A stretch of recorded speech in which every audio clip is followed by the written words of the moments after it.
ঋতু stitching স্কুলে তোমাদেরকে welcome. আজকে আমি তোমাদেরকে শেখাবো নাইটির কাপড় দিয়ে বালিশের কভার বানানো।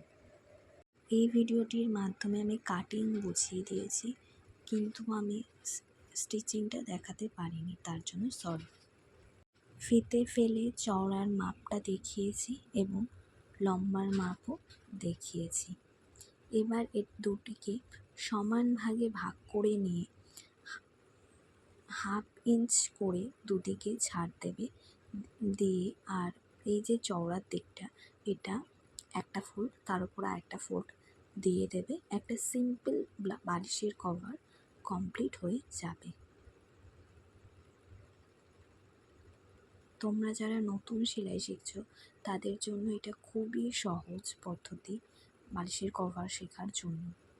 ভিডিও ভালো লাগলে চ্যানেলটিকে অবশ্যই সাবস্ক্রাইব করবে। Thank you.